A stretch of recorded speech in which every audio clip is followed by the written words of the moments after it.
Hey, what's happening? Before we jump into the show, I wanted to see if you had any music on a hard drive. You have a band, you have a project, and you want to self-release your own music. Well, there's an easy way to do it. You can go to distrokid.com/VIP/hyphenate and go get your music up on all the streamers. You keep 100% of your royalties, and you can get 30% off by using this code. It's a great, easy way to get your music up on the streamers and share it with your fans, your friends, your family, your mom, your dog, everybody. Everyone wants to hear it. But go to distrokid.com/VIP/hyphenate, HYPHENATE, and send me the link. I want to hear it too. Send your mom the link. Send your dog the link. They all want to hear it too.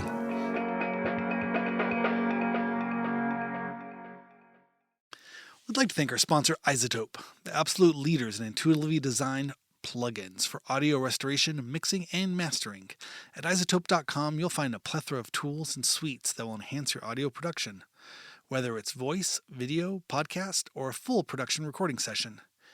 Check out the industry-standard audio repair tool, RX11, or the multi-tool mixer plugin, Neutron 5, or the powerful Ozone 11 mastering suite, plus tons more.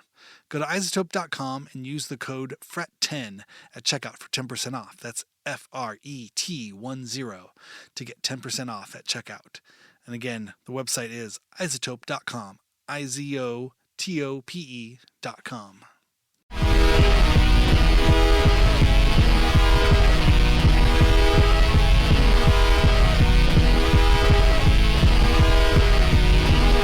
What's happening? This is Hyphenate Halftime for Monday, September 8th. You do it in that order, I think. Yes. In America. September Monday 8th. September Monday 8th.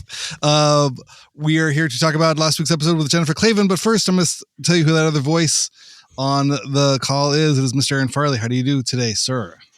I'm doing well. This is I think this is our first early morning podcast. This is an early morning one. Yeah. I got invited last minute to go see the rock band Oasis, who is performing in Los Angeles tonight at a football stadium. And I said, okay, well, instead of recording at night, can we switch it up? I said, yeah, so early in the morning before soccer games, right? Is that where you guys are off to play a bit of footy? Yeah. Yeah. All right. We're back. We got 1 week off. Nice. We got Labor Day weekend off, and then he had 3 tournaments in a row. Oh my God. At the end of summer, how can they all be tournaments? They're all just tournaments. 4 to 5 games a weekend for 3 weeks, which is fun. I can sit and watch soccer all day. I really enjoy it. Watching soccer is not hard. Playing soccer, that's hard. Yeah. I don't have to play it, so that's like I don't think I can run up and down the field without like blowing my knee out or something. Yeah, but it's most of it is just like the sitting around waiting in between games and then like having to find something to do because you're in Irvine for 9 hours. Oh yeah, and you're like, well, I can't drive home because if I drive home, I just have to drive back. So a lot of Jamba Juice, a lot of Starbucks. Yeah, let's go walk around the mall. Yeah, they got malls down there. Yeah, they do that are still highly populated. Is that the one they have the big Ferris wheel with the big outdoor thing? Yeah, just there yesterday. That's a good one. So then so now it's regular season has started, but now because it's club, they have Saturday and Sunday games. So some like just half the time, but so yesterday he had one game and then he had like a training thing in the afternoon for another thing. So we've been in Irvine yesterday, and then today we're going to try to go jump in the lake this morning, which hopefully we literally were like, we haven't been home we were home one day last weekend, but for 5 weeks, we haven't been home on the weekend. Because of soccer. Like for all of summer. Soccer like madness. we live right next door to a lake and we can't go in it because we're never home. That's incredible. Wow. Yeah. The good problems to have. It's funny. These are good things to have. Totally good problem. But now, so we're like, okay, so we're going to get up, do the podcast. We're going to throw everything in the car. We're going to go to the lake for like 2 hours, and then we're going to get in the car. We have to drive to Irvine. Your games, whatever. Yeah. Fun times. The other thing is like you can complain as much as you want, but then when the kids are gone, we're like, what? Wait, what? Where'd all the stuff go that we're supposed to do? I want to go do stuff. I want stuff to do. They don't want you to take them to soccer when they're in college and when they're in their 20s. Like, hey, pal, I'm going to come over and pick you up from your house you share with 5 other dudes. I'm going to pick you up at like 7:30 and go drive to Irvine and hang out all day. We got 9 hours to kill in between. That sounds good, right? You're like, Dad. Yeah.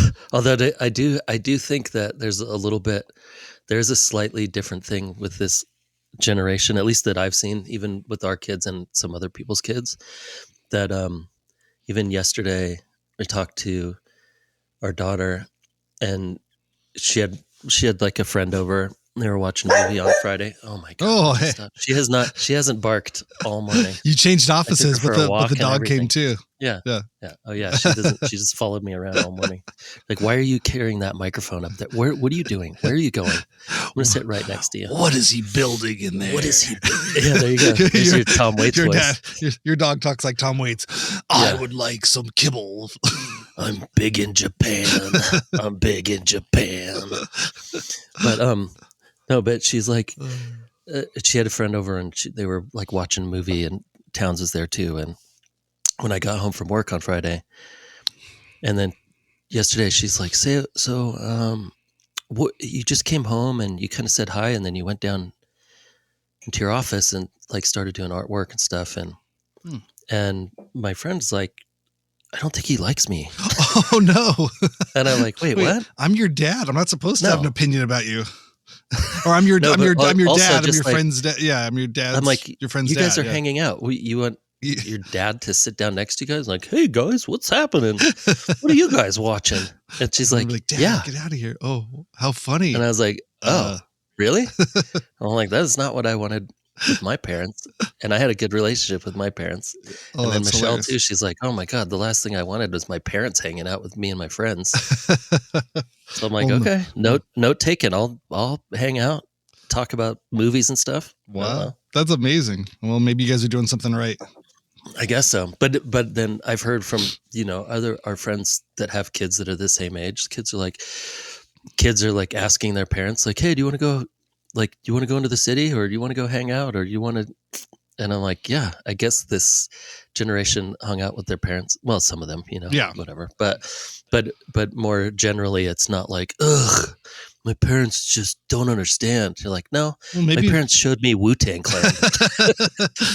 My parents do kind of get it. They do sort of understand and give me space and allow me to be creative and make mistakes and give me some grace, and so I don't get judged and taken apart for telling them all my secrets. Therefore, I don't feel like I have to keep secrets from them.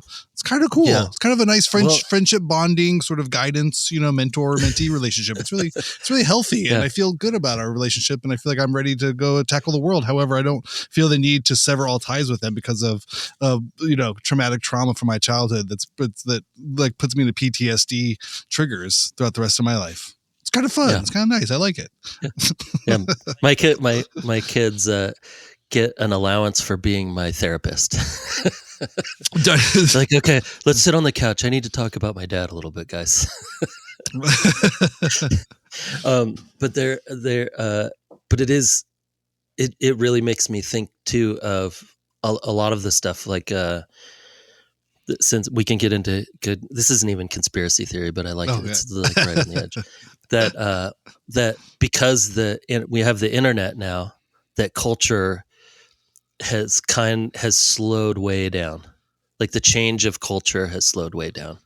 So that like the kid, what our kids are going through with like culture, with music and fashion and the things that used to really separate yourself from your parents. Mm-hmm. Like when punk would start and parents were like, I heard about punk on ABC News, mm-hmm. But now you're like, no, you just look it up. or like you take your kids to their first punk show because like you're like, oh, I used to do this, or whatever. And there's like there's not such a disconnect between like what we went through and what our kids are going through culturally. Interesting. Like you understand, like the memes, whatever, there's memes or whatever, but I don't think like even the fashion isn't any different, It's like literally like jeans are still jeans. Yeah. Whereas with us, like when our parents, they were like bell bottoms and tight shirts and suede and huge mustaches and, whatever. It was so different. It was so different. And like grunge, shoes. Nirvana, like any of that stuff was just like, why are you guys coloring your hair purple? This is horrible. There was like this, I don't understand. And now I think with the internet, because like we all just get the stuff, like we have the things and we through Facebook, and I don't think things have changed as much as they did and especially like, our parents growing up in the 60s and then their parents growing up in the 40s. Like that was just like from like World War II to technology, the World War II to hippies was just like unthinkable. Or, the great grandparents thought that the Beatles were like the devil, crazy because they had the long hair and they looked like, insane clown posse or something to them. Their suits and ties and leather shoes were different than their suits and ties and leather shoes. Right. And their hair was about 2 inches longer than their hair. Yeah. It was like, wow, why are they moving their society? Why are they moving their hips and bobbing their heads like that? Why are they smiling? There's too much smiling. Yeah. But I think that there's less of a divide culturally between our age stuff and our kids stuff. It's like the music is still really similar, like pop music still sounds like pop music from the 2000s.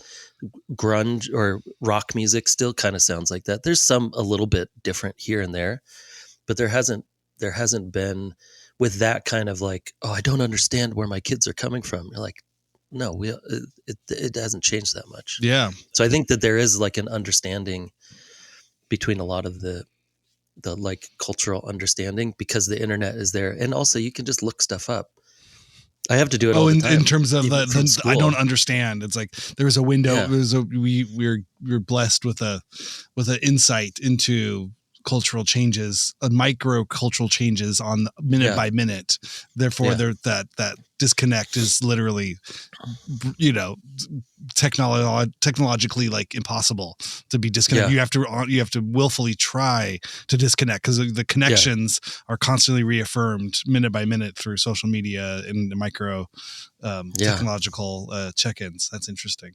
And they'll be like, oh my God, did you see this funny meme? Like we all just love memes. Sure. That's the first thing. Sure. That's a strange advancement of like meta like textual,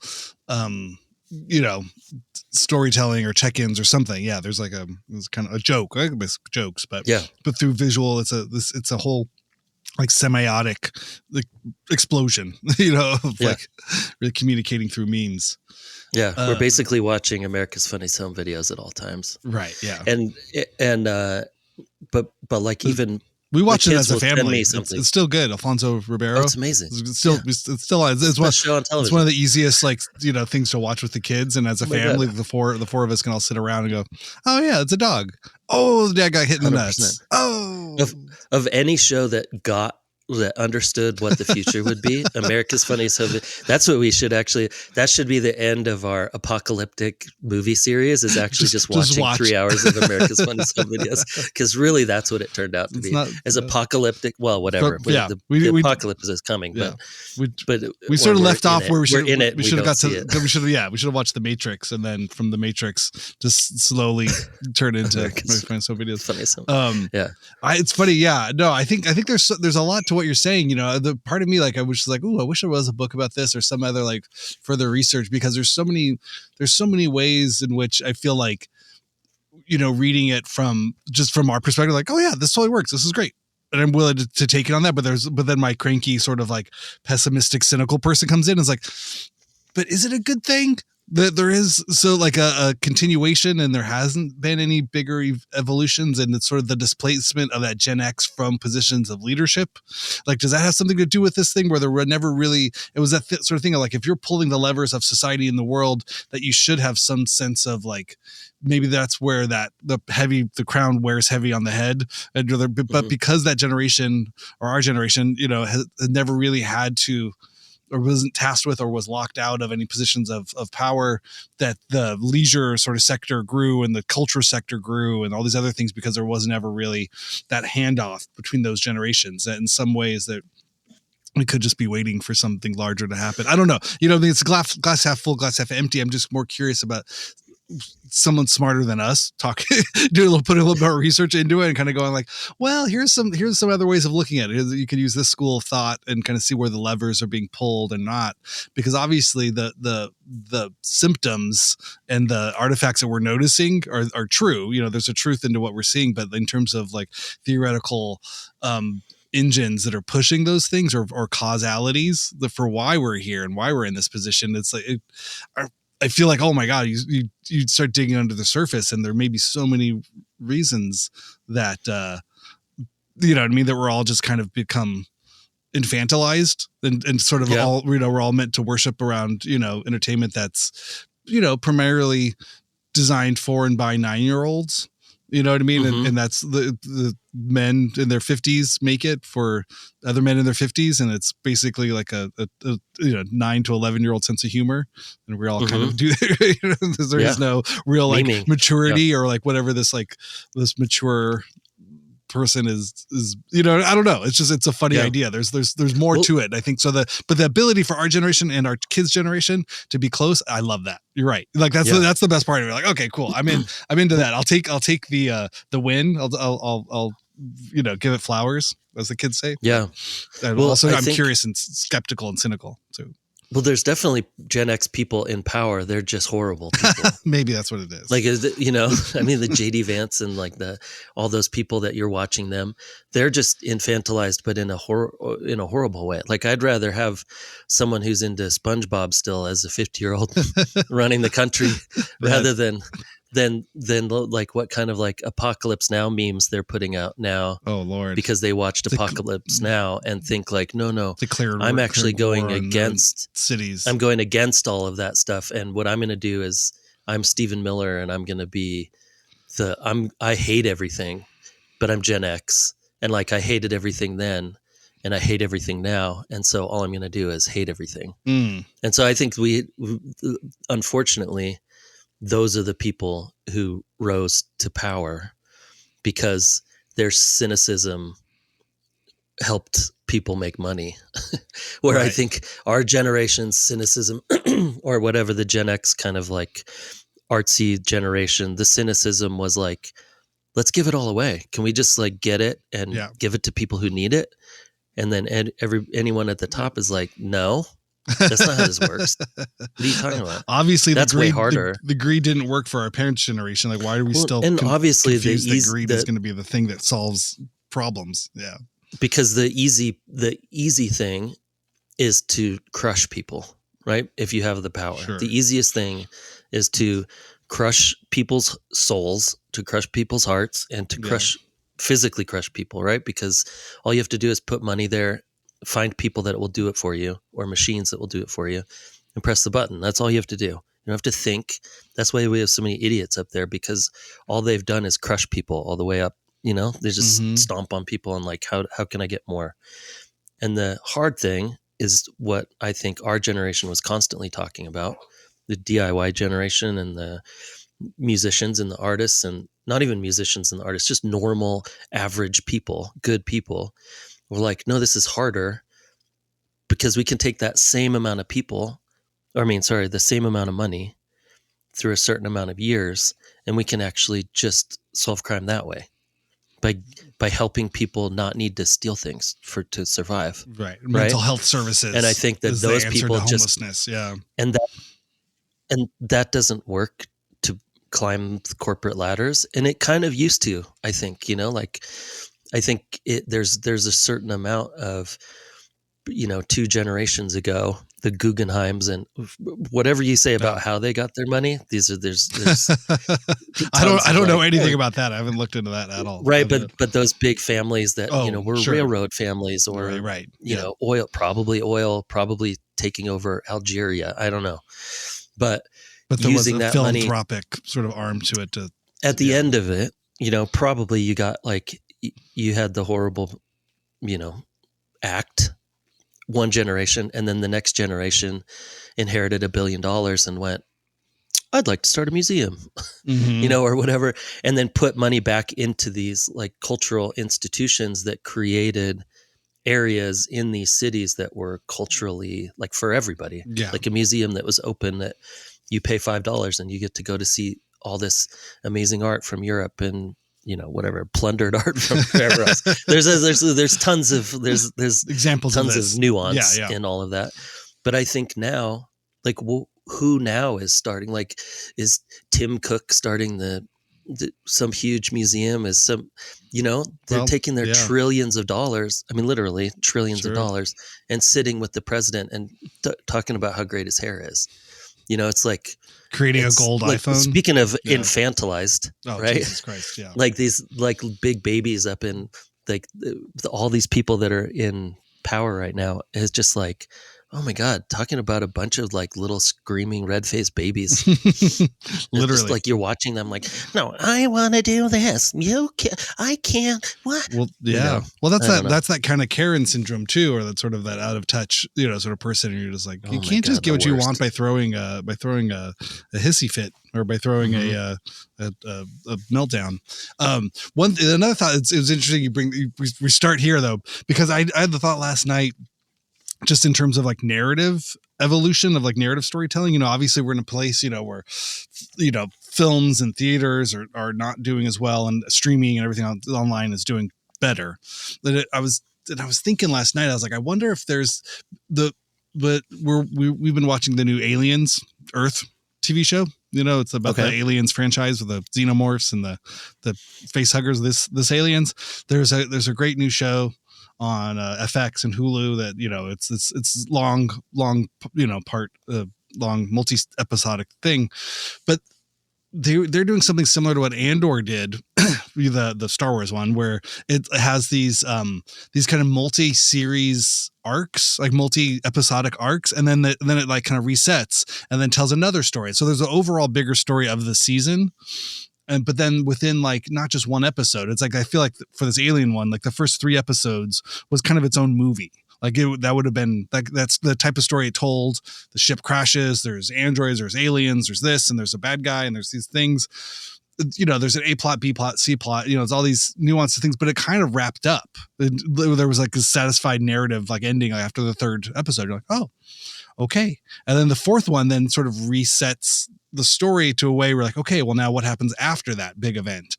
And then it gets more into it, like, ooh, the story just got deeper. We just like dropped down a note to where now we're developing each one of these individual characters. We're in a movie that would have just been, oh, you're guy number 3 standing by the door who's meant to just get exploded. You know what I mean? Or like, if you remember the original Aliens, the sequel with all the Marines, colonial Marines are running around shooting at stuff. They kind of have characters. It's James Cameron, where you could sort of like give everybody a name and a nickname and a one-liner, and you're like, cool, got it. That's that character.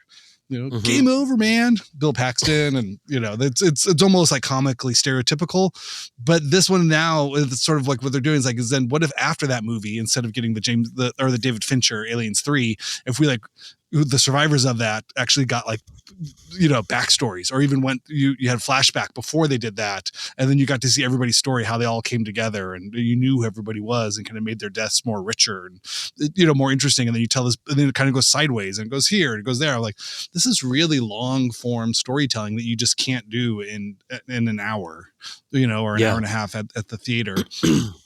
And I was like, this is kind of interesting. You build this world, and then you can kind of live in it. You can do all the big set things. You can do the explosions and the gross outs and the scares, kind of keep it in universe, literally, of that, sort of thing. But then they're building stories, like that's really fun. And I think this is, I mean, obviously I think there's been other shows, so The Sopranos, The Wire, but Andor did something similar, just kind of recent time, but this long form, with the prestige TV storytelling thing, where you like really build your characters and evolve these arcs. I was like, this is like, it's not just soap operas where every day, or like, or those like, missions where everybody, like every episode, oh, we got to go on a mission, we got to get the key. Well, why do we need the key? Well, we need the key to get to the wall. Well, what do you do? Well, behind the wall, there's a thing with a thing. You're like, it's kind of like video game thing. You're just like the A-Team. You're exhausted. Well, those A-Team would wrap up everything. They never like went from one episode to another. You know, it was just basically they just wrap up at the end. Yeah. By the end, you know, Mr. T punches somebody. He welds something. You know, I always love the building montages in the A-Team. And then, oh my god, that's so good. Then he tells a joke, and they drug him and put him on a plane to get him to Mexico. And it's great. Those were but they never wrapped up. But some of the Boba Fett ones and like the Mandalorians, it just became these like video game things. So you're just like, oh no, you know, Grogu, we must go to the planet and get the eggs. Like, okay, and the next is, well, we have to deliver the eggs to the chef on this planet. I'm like, okay, now the cake that he made on this planet must be delivered for the wedding to the princess on this planet. And you're just like, what the fuck are we doing? The birthday cake series. Yeah, you're like, wait, birthday cake year was amazing. Why did we have to go to all these places just to make a cake at the end? Can we just go to one supermarket? Yeah. Seriously. This is the intergalactic, you know, long ago when there was no supermarkets, every ingredient was on a different planet. And then you get to the end, you're like, this is not a satisfying, you know, devotion of my like 10 hours. You didn't really tell a 10-hour story. You know what's interesting? This makes me think of the video games too, because I don't play video games, but our son does, and he'll be down playing. There's a couple games. He doesn't play he wants to play Call of Duty, but that one's not happening. But there's some other ones, and it's interesting to me that they're not, the video games aren't narrative anymore. Oh, right. Open world, right? You just like run they're around open world and you're just playing, you know, and at first it's like, oh, this seems like, what are you doing? You're just playing this video game. But now it's like, it's interesting in this way because sometimes, you know, he's like talking to his friends, but it's more of a kind of communication fun thing instead of a competitive, I'm going to finish, I'm going to finish this world and I have to complete the world or whatever. It's a social hangout. Like, hey, let's all go meet at the park and run around and play tag. And he hangs out like, you know, one of his best friend in LA, they talk every single day and play FIFA soccer, and they play each other. And sometimes they'll play on the same team and they'll play some other kids from wherever. Yeah.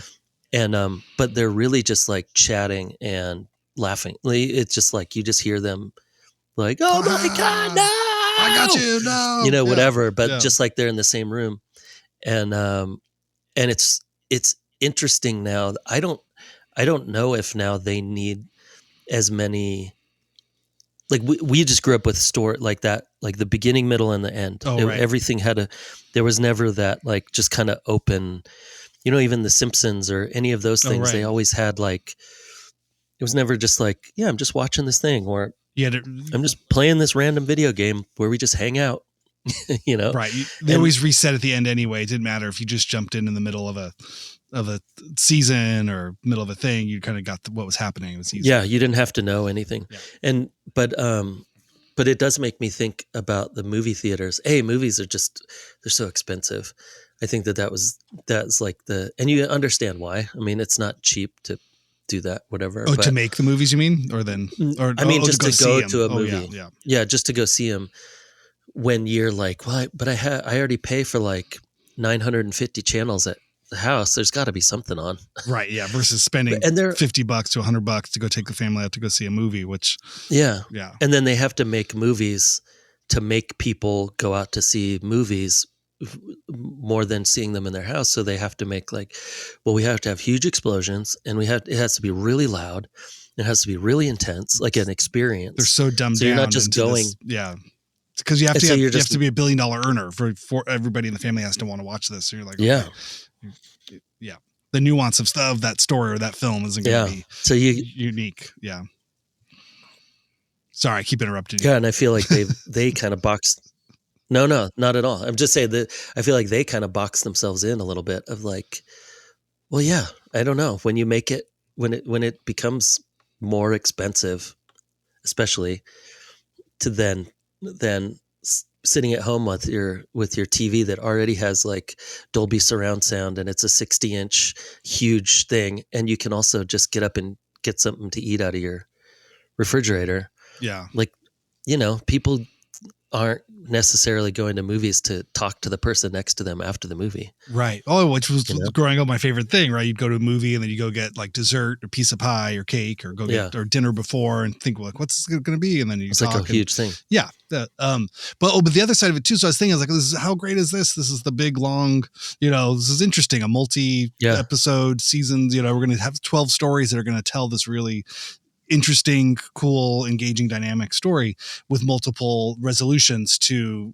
problems, and things will get solved, but then that'll open up a bigger problem and really tell this like raising stakes kind of escalation of characters who you really understand what they want. And some of them will get it, some of them won't. And as that happens, the knot tightens into suspense of like, but by the end, everybody's gotten this, but he hasn't gotten that. But you've lived with them for so long, that's the important one that you got to like put that together or not. Oh, we got to tune in next season. Okay, it almost happened, but you can only get that. You can only get that frothy sort of suspense by actually knowing and caring about the characters you see on screen, right? So that's part of how you can do good storytelling like that. But then the flip side of it is the other popular, video things that we're saying like memes, but also just the TikTok and reels and these things, where it's just under 30 seconds of not necessarily a narrative, but it's a joke. It's a thought. It's a observation. It's a statement. It's a question. It's something, but it's quick. Couldn't be any quicker. It's just like, bam. And then you have this long sort of thing. It's like, okay, well, it's edging onto the extremes where that sort of that 90-minute feature-length film was sort of this, middle ground where you get the quick one-liners. Everybody would come to school the next day or go to work the next day. Hasta la vista, baby, which is basically a TikTok moment. You're like, he just I don't know who that guy was or what he did, but he looked cool and he shot the guy and he blew the thing up. Bam, spectacle. Yep. It just happened so quick. Everybody knew it. And everybody knew it, which was a meme, which was a quick form thing. But then you got this, one or two characters you kind of cared about, and then they kissed at the end. And the resolution, the family was put back together in some form. And you're like, oh, this is great. They did it. Yay. He's a wizard. Wow. So, it's shorter, compact storytelling with quick, punchy quips. That was that was our generation, right? That's how we did it. And now there's like, oh no, the quips are over here. You're gonna have a nonstop faucet of quips. You got a fire hose of quips and explosions and funny things that'll just, all those parts of the movies you just have on tap anytime you want. Yep. And then over here, you're just the molasses kind of rich storytelling sort of ooze that again is nonstop. There's a million of them and they just keep going longer and longer and longer. I'm like, yeah. Okay, but where does a 90-minute movie you got to spend $40 to go get a bucket of popcorn and sit there? Like, where does that live in this kind of world of ever available entertainment? I don't know. I just think they need to make it more experiential if you're going to go out, like I thought I heard of, someone, have you seen this K-pop Demon Hunters? Yes. Have you seen this show? Right. 500 times. And all the songs are logged in. And we're just every totally time. Soda Pop and all the kids are all the kids are all into it. And but then they were talking about doing that at the sing along, releasing it in theaters. Yeah. So you could come and do a sing along, kind of like Rocky Horror Picture Show, but without the actors. It was the number one thing. It had already been out for 5 weeks. Then they put it into a movie theater, and then they put it in theaters because it's actually so experiential that people want to be in a room with other people singing the songs. And I mean, I think that's got to be the way to go because we have so much entertainment. I mean, it's like the live show thing. Sometimes like. You have so much entertainment at your house. People are like, I don't know. Do I want to leave? But those industries created that. They created the well, when you make your whole thing about advertising, then what do you expect? Like you get people hooked on their phones because you need to watch ads. It's not my fault. It's not my fault. I don't want to go spend $70 for us to go watch a movie that we could stream for $20 on my TV. Yeah. Yeah. Or whatever. Oh, I don't know. Yeah. All right. Well, halfway through the episode, we should circle back around to Jennifer Clavin and wrapping up the smell month. Speaking of live media. I thought it was great. It was really fun connecting with Jennifer and getting to hear her perspective on all those times of the smell. I mean, I guess, we've said everything we can about the smell now here in our wrapping up the 4-week sort of Yeah. series of it. But yeah, I mean, when did you see Mika Miko live, and when was that? Yeah. And what was, I saw them a couple times. We actually opened up for them once, which was very random. Oh, at cool. Sabertooth Tiger. That it was like, it was at a little, I don't even remember where it was, like a little, like not like a mini mall. Oh, Of course, my dog starts barking. Nobody's awake yet to let her out. But it was at like a little mini mall, and I don't know. In It was LA? somewhere that they had shows. Yeah, it's like they in Echo Park maybe. oh yeah, yeah. It was like There a little, it was like a little glass door. yeah. Was it a cafe or something? No, I don't know. I think it was it was like a kind of cultural center. It was like a drop-in sort of center. Totally. We played there with Glass Candy. Gosh, I want to say Casa del Pueblo. Was that Yes. it? Yeah, it was sort of like was it. sort of translation services, sort of a Spanish-speaking sort of resource community center. And Totally. yeah. And they'd have little shows there, Mhm. and we played there once with them, and I think it was. I never booked any. Like Chris was always the one. Like, hey, do you want to play on Thursday? You know. Yeah. I still have no idea how you book shows. Like, how did we play all those shows? I don't even know. Like, I didn't know any of the people at the venues. I didn't know anybody, but he was really good at that. And so, anyway, we ended up playing at that place, and then Mika Miko played after us. You know what? It might have been one of the FYFs. Okay. Those first 3 or 4 that were just in LA. It might have been for that. That makes sense. Because the first one we played at the Echo, and then it probably was for that. And so we played, and we're like loud, screamy, whatever we were, and then these girls show up with like telephones for mics. Yes. and for me, like I was a little bit more wide, like because I knew the Death Camp guys, and Aaron Garcia, used to play in our band. So I had more of like friends that would go that, that friend route of the smell, and gotcha. a little younger and weirder and stuff. But then, Chris and Dave were more kind of like punk and heavy. Like, who are all these children running around? Why are they so loud? Yeah, right. What's going on? Actually, you know what? Well, I don't know. I don't remember if Aaron was still in the band at that point. Anyway, so for me, I was like, wow, this is crazy. This is cool. Like, I like Riot Girl and all of that. Like, I know some of the references and know all the people and stuff. But I think maybe when we were playing, all the other people are like, who are these old guys like, yelling, dressed in black, yelling into microphones? This seems like it's a little aggressive. Seems a little aggressive and dark to me. Turn it down, 23-year-old grandpa. Yeah. We're 18 and we're here to take over. Yeah. Yeah.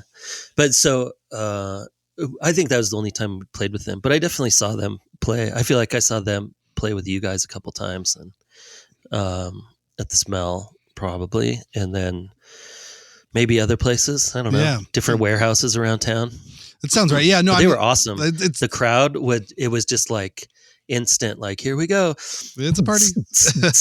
and then just everybody's up and dancing and like running around, and they're in the crowd. And I love that so much, because we never really tried. It wasn't like we were like, you know what, we need to get the crowd involved more, and maybe so. But I know how hard that is to do, to get like the crowd behind you just by hearing your songs. Yeah. Because it never happened to us, We'd have like 10 dudes up front, and some girls too. It's like but that maybe knew a couple of the songs and were excited to see us, but mostly they're drinking beer and just standing close. They're not like we're not getting like the 100 people jumping up and down in the small room, like singing to every song and wanting to like be a part of it. So that all, like any band that does that is pretty amazing, but they were so fun to watch. Yeah. Pony thrash. I think that's what the audience would do. I remember that was a term. Maybe that might have been a Black Chris coined term. Pony thrash. That was their thrash? That was their kind of music, or that was sort of the audience, or that was sort of the thing, the idea of like sort of jump around like young horses. Okay, I that think makes sense. this was a term. I could be using it wrong. It could be the grandpa. Yeah. But That makes a lot of sense, though. But no, but I was the same. I mean, I think I've kind of documented here through the podcast just how obsessed I was with, or not obsessed, but how comfortable and sort of like my lasers were focused towards an older generation, my older brother's generation, that Gen X generation, that LA underground of the 90s. And, you know, I was aware of it. And as a young, excuse me, as a younger person, you know, so then the thought of looking towards younger generations of people in music, I was just like, oh, what do you mean? They're making music too? I'm so obsessed on all this kind of Sonic Youth sort of ephemera of noise and weirdness that kind of came out in the 90s and even into the 2000s. I was like, oh, this is still like, you know, I'm listening to Blonde Redhead and I'm listening to, you know, these things, and like, oh, but there's new bands that are coming out. I'm like, but this stuff is good. What do I do with that? And then I think it was, you know, I think Dean was definitely the one more aware of the ear to the ground and sort of seeing what was happening. And so it was great. So again, yeah, playing with like, but I never felt of the generation, you know, and again, there's probably 4 years difference between me and Jennifer, maybe 5. I don't know. No, probably 4. Yeah, probably 4 years. And it's so funny that as we age, you know, those gaps are less and less meaningful. But at that time, you know, from 18 to 22, there's not a bigger gulf in the world, you know? Yeah. And so, yeah. I was and I was the old guy. I was like 25. Right. Yeah. When I moved here. So and 27 to 18 is, again, yeah, it's just you're in a different tax bracket.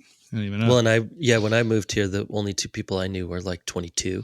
So I definitely felt like, ooh, yeah, I already had like jobs and stuff. You know? Yeah.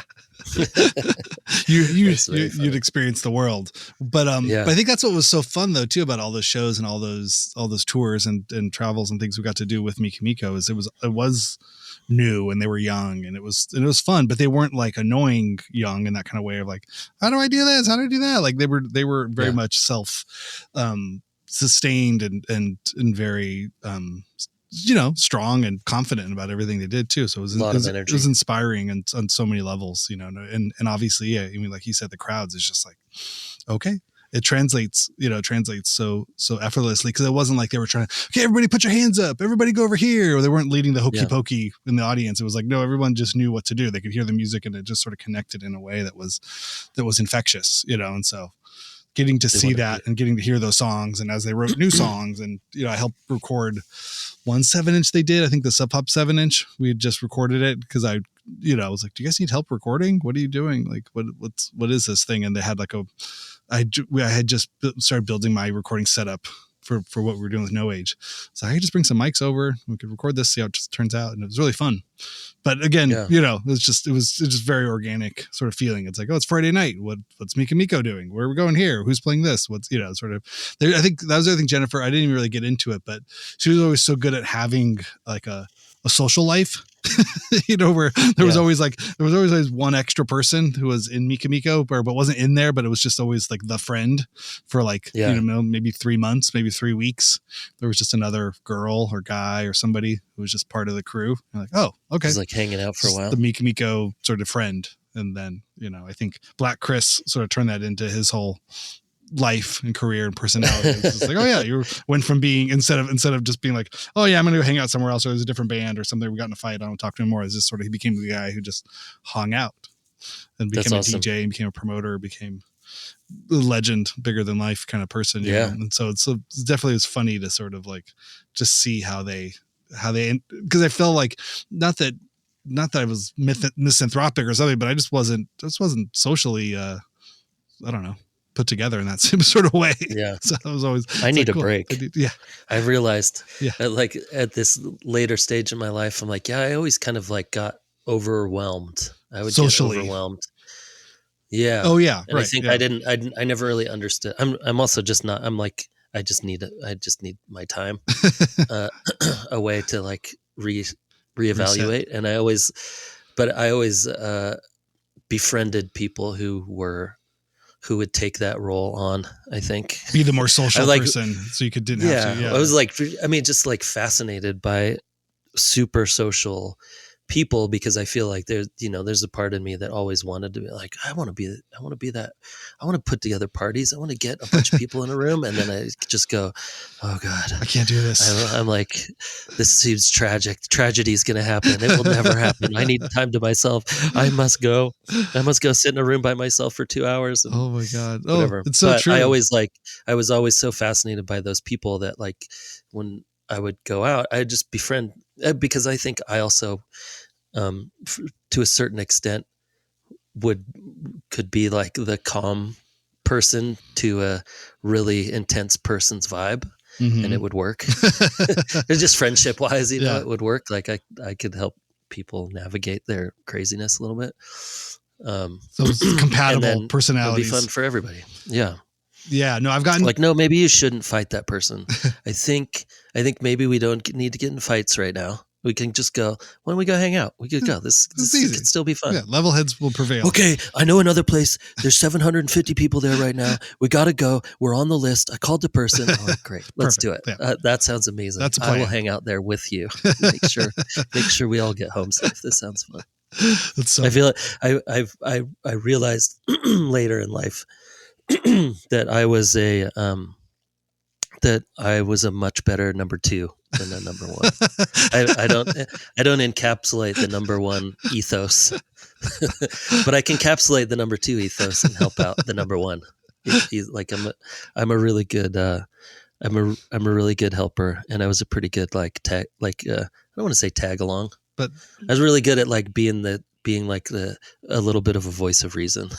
That's great. Yeah. but I want to do all the fun stuff too, but I don't need to be the guy. I don't want to be the one, but I do want to do all the fun stuff. So, let's partner up. You find the party. I'll drive. I'll add 100%. Well, and even in high school, it was really funny. You think back, cause now Lila's going through high school and stuff. And I think about it too. And I'm like, yeah, I was always the designated driver. Always. Like I didn't drink or anything in high school, and even my friends, I wasn't with a bunch of partiers or anything, but I definitely would somehow I would befriend the couple guys that were that person, and they liked having me along. And I was the designated driver and make sure everybody gets home safe, and a little bit of I don't know how many fights I've broken up in my life, but it's a lot. I've never gotten in a fight, and I've broken up probably, I don't know, 50, 40. I'm still breaking up. I still broke up fights between parents at soccer games recently. Amazing. Multiple times. In the middle of people with bloody faces going guys, come on. We're fine. Yeah. We have children here. Somehow, and I was talking to Michelle about this. I'm like, I don't know why I feel very comfortable in that situation when two people are fighting, just walking up and going, look, all right, guys, what are we doing? Come on. Let's simmer down. Yeah. Even at 50, I'm like, I guess this is just kind of my role. I don't know. I feel comfortable. I definitely would never feel comfortable being in a fight. That's so funny. Yeah, but it's funny. I don't know how we got on that one, but no, I think it's that social sort of stuff, and it's funny when you're a kid, you definitely don't have that that insight, into figuring it out. But no, I'm the same. Yeah, I think I've developed a term now, or I've seen a term, and I've developed it in my life where it's like I have a social battery, and sometimes my battery goes low, and I need to recharge. I don't hate everybody suddenly, or I haven't grown a disdain for the human race in the last 20 minutes. But I'm just tired. I'm socially tired here. I need to not talk, and then go sit in a dark room and then recharge my battery, and then come back out. Hey, how's everybody going? Okay, we're doing good here. Versus the oh my God, get me out of here. I'm miserable sort of thing. I'm not a miserable person. I just get run down, and there can be a lot asked of one's time and attention and social engagements. You're like, my brain isn't working anymore. Well, and I feel like that's where the drinking came in too. Cause then after a couple of beers, I could go oh, I can go for another 5 hours. Sure. It's sort of, and then I will turn into the person who thinks they're the number one. And then I'll wake up in the morning and go, oh God, did I really? Oh my God. How did we get here? Why was I the one saying which party to go to? It was just an empty ravine. Yeah. There was nobody even there. I just thought I'm not the one that knows this stuff. I don't know why we're here. Yeah, I know. Totally. But the liquid courage, the confidence was peak. That's hilarious. Whatever, we're coming in. Yeah. No. But yeah, That's great. I did like that. I liked at the end when you guys were talking about, like that kind of dumb fun at the beginning, like when you're in your 20s, your late teens or 20s, and that everything is like out in front of you. It's like you're in a Mm-hmm. band and you're like, wait, we're in a band. We're playing shows. We're playing shows with these bands that are professional bands, and maybe we could be a professional band. We could. How do you do that? I don't know. And you're just dumb enough to try.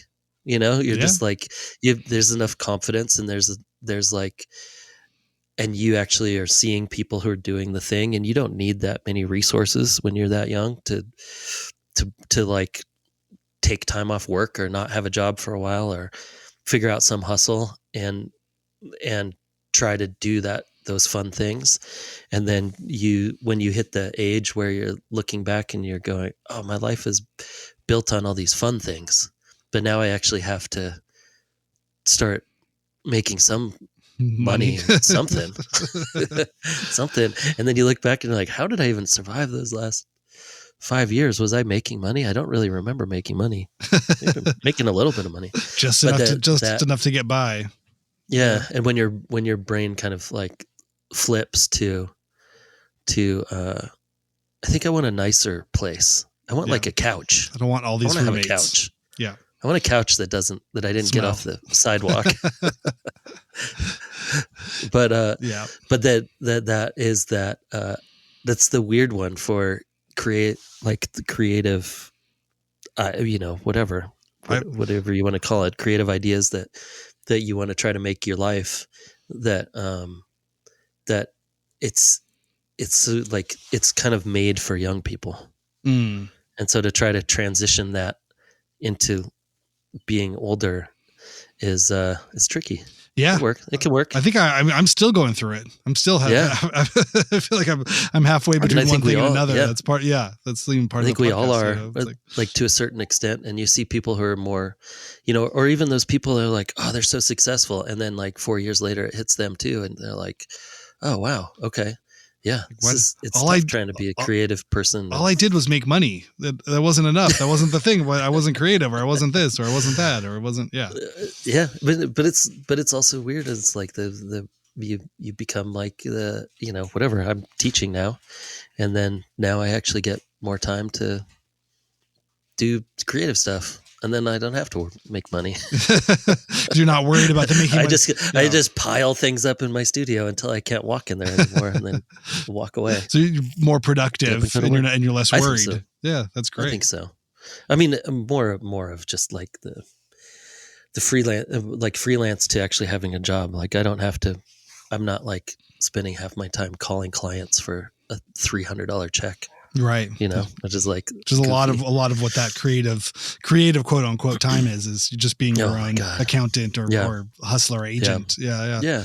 But it also like, those are the stories too, that even the last couple of years of like, oh my God, I'm driving to Joshua Tree for the day to shoot 3 different artists' work, and I get to watch this person paint for an hour and a half and talk about whatever, and then those sculptures are going to be in some crazy gallery in Paris in a month, and it's like it's exciting, but it's not. You also give up. Yeah. You give up that part, which is like the story, fun, exciting. That part. It's like give that up, but it is weird too that I was thinking that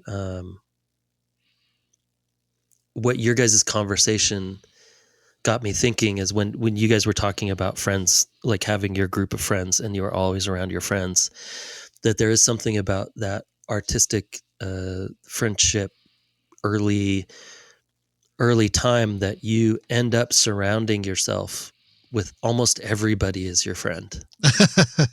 Right? That's just how you're sort of wired. You could because everything has to do with going out and being social and playing a show, and you play shows with your friends, and then when you go out at night, you're watching your friends' bands play. And then even if you're working, a lot of times, like one of your friends hooked you up with a part-time job so you could get enough money to go on tour, or for me, it was like I was shooting photos. And so then I would go out and then I would end up shooting the bands who I was friends with or their friends' bands, or the magazines that, the people, Yeah. you're surrounded by like all these friends, and it has been weird, like stepping out of that life. Cause even with when I was shooting artwork, it was all through like the Pitt gallery. And then I'm shooting like 5 of their artists, and you end up knowing a lot of the same people. And so you're kind of around friends all the time. And now being at a job, the first thing last year, even though everybody's very nice at school, I was like, God, why this is weird. It just feels weird. Everybody's very nice. We get along. But your guys' conversation today, I was like, oh, right. Because we didn't grow up as friends. And I've been working with friends for 20 years. Like people that are in my, like the circle. Like if you meet someone, if I meet an artist, you could go, oh, you did a show with so-and-so. Like nothing's too far away. You're 1 degree of separation from someone all the time. Yeah. And now being like totally just like, yeah, we don't know. None of us know any of the same people. And it really made me, it clicked like the end of that episode. I was like, oh, that's why. Because I've been working with my friends for 25 years, only my friends, exclusively. or only people that know my friends, or, like you're so like, it's such an insular kind of world, because if you stick with it for a long time, eventually you just know everybody, or, you could be with, I remember shooting a video for like a pretty big artist, and we were talking, and I was like, oh yeah, I know that guy. It's like, and he was like, how do you know all these people? I'm like, honestly, I don't know. 6 degrees of separation. He was like the big kind of famous, world touring everything. Yeah. But then we went to shoot in a studio, and it was my friend Sean's studio.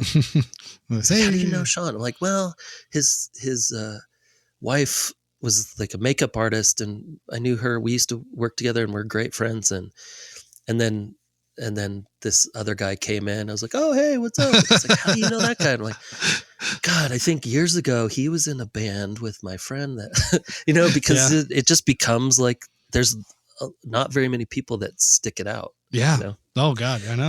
But that really made me realize, like, oh, what a special time to like to have this like 20-year time capsule of really being able to like work with your friends all the time. It's pretty crazy. It's amazing. Yeah. I feel like in some ways that's part of what this podcast is too. Sort of documenting all those different friendships. Like everybody, okay. All right. 100%. We're all good here. Yeah. Oh no, I just got this weird morbid thought, because of course that's where my brain goes. It's like, what if this podcast was just a way for me to talk to everybody before I die? Just have conversations. I want 1 hour conversation with everybody, like all my friends, all my heroes, everybody I've known before I die. Like that's a good project. Randy's On My Way Out podcast. But if you think about it, isn't that kind of all media? Everybody's dying. So. Everybody's dying at one point or another, and whatever you do in your life is sort of what you're doing on your way. What was the John Lennon quote? Life is what happens when you're busy making other plans. Right. It's like, so it'll add up to a life of one form or another, but just having those sort of check-ins and sort of the heartfelt conversations with people you've known. So now you're going to have a 50-year podcast. 50 years. Right. 50 years of conversations. Yeah, who knows? Yeah. I know. I think I was more short form. Okay. Another 2 years. And make sure I talk to everybody before I go. But no. Yeah. 50 years. 50 years. I got 50 years in me. I can do that. 50 years of podcasting. Sure. Yeah. All right. Well, that's the appropriate dark note to end this on.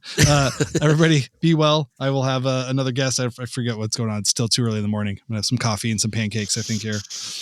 Have fun at Oasis. Oh yeah. Oasis. What the Oh yeah. I didn't even talk about it. I saw Supergrass on Friday do a 30-year anniversary of their first record. Wow. I love that Supergrass record. Are they like, oh my God, Oasis is back. We gotta book some shows 2 days before the Oasis shows. We gotta book in every city. It's scarily like, they've lined up in some ways. I have to say, I probably listened to I Should Coco more than definitely Maybe or any Oasis record. I wasn't even going to go to Oasis, but a friend last night just said, hey, I got an extra ticket. And I was like, but everybody at the Supergrass show was wearing Oasis, like bucket hats and shirts and things. That's what I was going to say. So it's going to be all the same people, except probably 700,000 more of them. I don't know. I think whoever Palladium is in every like city. 20. Sorry. Yeah. Oh yeah. No. I think I think the Palladium is like 2,500, and I think the Rose Bowl is 70,000. So that's the the difference in the audience size. Oh yeah.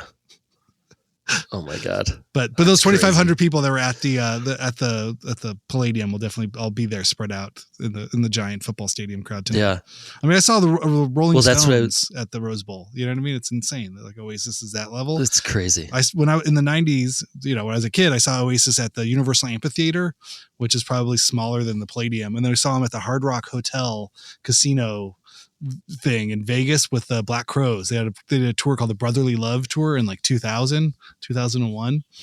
Oh wow. And that room couldn't have been 1,000 capacity. Like it was a small fucking casino. Really? Were they that small here? Even when, I mean, because they were huge. And I watched that documentary and I didn't realize how quickly, like, no wonder their egos are insane, so huge, because Liam, they became the biggest, the baby brother who just went from nothing to but in like 4 months, right? Yeah, like they recorded that record. They didn't even play live before they recorded the record, right? I don't know if that's right. It was something like that. There's a really good documentary, and it made me like. I didn't really like Oasis. I mean, I was indifferent. Sure. I was like, yeah, these are good radio songs. I don't really get that.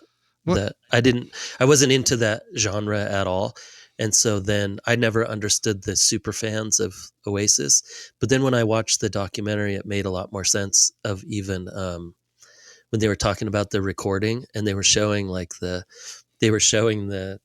guitar and they were showing everything on the computer or whatever. And the guitar is just like, it's hitting the massive, all bricked out. Yeah. It's just bricked like the whole song. And then the one of the recording engineers was like, yeah, I just attribute it to, it's like, if it's like the guitar never goes quiet and then the vocals are just slowed down halftime Sex Pistols. So it sounds like if he was Johnny Rotten, but you just slowed it way down. It's not bad. And then I was like, oh, okay. Now Oasis kind of makes sense. Or I understood why people love them, because I'm like, oh, it's like really slowed down melodic punk music, but it has that vibe, but it's with a shit ton of Beatles. The Beatles. Yeah, with a shit ton of Beatles in there. Yeah. But we're really just trying to be like the slow, loud Beatles. Yeah. But, yeah. Well, I think America was still in that sort of that post Nirvana world, in terms of like music and what was happening in pre rap rock. You know what I mean? I think they sort of the Britpop sort of came right in the middle of that, and it just didn't fit into that American culture, that monoculture of MTV, sort of where they were meant to be. And I think they were obviously too high on their own supply to give a fuck, really. I think they wanted obviously to break in America, but I just don't think they were willing to like do anything to pander to make that happen. You know what I mean? Whereas like there was like Hanson was probably outselling them here. You know what I mean? And then NSYNC was around the corner, or Backstreet Boys, or Britney Spears, and then Eminem. You know what I mean? There was all this other stuff that like, I just don't think America or the American record companies really gave a fuck. But they were cool in the way that they were signed to Creation. Like right after My Bloody Valentine, supposedly Loveless, the last My Bloody Valentine record on Creation, that bankrupted Creation. And then he signed Barry what's his name? McGee? No. I forget the guy from Creation signed Oasis next, and then that saved that was the biggest record in the world. So, but it's a funny if you think just a creative like roster of a label, to go from My Bloody Valentine to Oasis, and just seemed the worlds away. But it's cool, kind of from a similar sort of like jumping off point. All that to be said, I didn't want to spend $150 or whatever the fuck it was.